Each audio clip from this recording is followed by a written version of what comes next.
Camarades combattants pour la liberté, pour la souveraineté et l'indépendance réelle. C'est un immense plaisir aujourd'hui de prendre la parole à l'orée donc du 11 décembre, date qui consacre la fête de l'indépendance de notre chère patrie. Nous remercions Dieu d'être les artisans aujourd'hui de cette indépendance réelle. Nous prions également pour que tous ceux qui ont été blessés physiquement et psychologiquement dans ce combat puissent recouvrer la santé. Prions Dieu pour le repos des âmes de ceux-là qui ont combattu au sacrifice de leur vie pour que notre nation puisse rester et demeurer. Nous prions également Dieu qu'il puisse consoler le cœur de tous ceux qui ont perdu des êtres chers dans cette bataille. Camarades, les épreuves définissent le peuple. Aujourd'hui, l'épreuve que nous vivons au Burkina Faso définit notre peuple. Un peuple courageux, vaillant, combattant, conquérant, résilient. Les qualificatifs manquent pour pouvoir qualifier notre peuple. Parce que ce que nous vivons est un moment unique. À travers cette bataille, nous avons pu nous unir et nous donner la main dans une cohésion parfaite pour soutenir nos forces combattantes pour pouvoir mener à bien ce combat pour notre indépendance réelle. Voilà pourquoi je tiens à rendre hommage au peuple qui a compris le sens de notre message et qui contribue de manière volontaire à l'effort de guerre et aussi à travers les taxes et les prélèvements que nous faisons sur les activités au quotidien. Merci au peuple qui a compris l'essence de notre combat et qui permet aujourd'hui aux forces combattantes d'être bien équipées, bien formées. Nous poursuivrons dans ce sens pour que nous puissions monter en puissance au niveau de l'armée, construire une armée forte et pouvoir donc équiper cette armée comme il le faut. Il n'y a aucun développement, aucune paix possible sans une armée forte.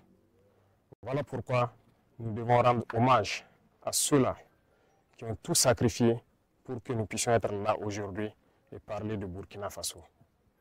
Nous continuerons à les équiper, à poursuivre notre reconquête, à continuer à mailler notre territoire de sorte que la consolidation de tous ces acquis dans le combat soit une réalité et soit effective.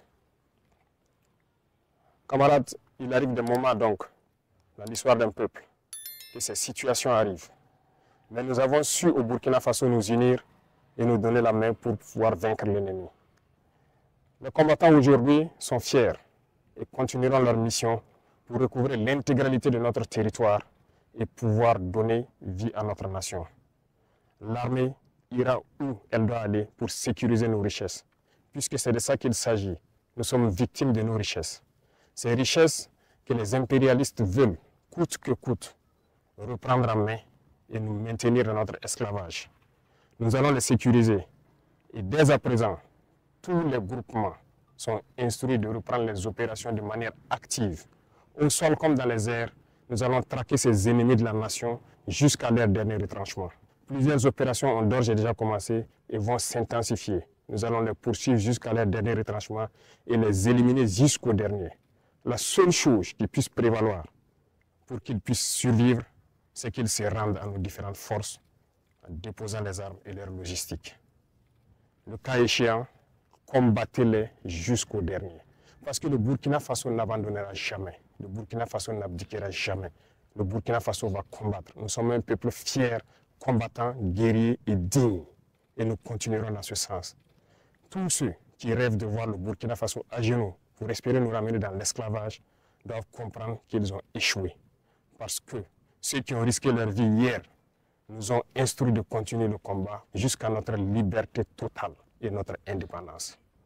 Voilà pourquoi je tiens à remercier tout un chacun, burkinabé de l'intérieur et de l'extérieur, qui continuent de contribuer à l'effort de guerre, de poursuivre leur démarche et que nos forces armées puissent atteindre le niveau que nous escomptons, sécuriser nos populations et nos terres. Merci à tous et je souhaite donc que cette fête d'indépendance soit un moment de méditation, que chacun médite sur l'indépendance réelle et pouvoir apporter ce qu'il peut apporter pour que notre Burkina Faso rayonne en Afrique et dans le monde. Le Burkina Faso reste et demeure. Vive le Burkina Faso, vive nos vaillantes forces combattantes. Que Dieu les protège, que Dieu veille sur eux dans toutes leurs missions, sur toute l'étendue du territoire. Que Dieu fasse en sorte que l'année 2025 soit l'année de notre victoire finale sur l'ennemi. Merci à tous la patrie ou la mort, nous vaincrons.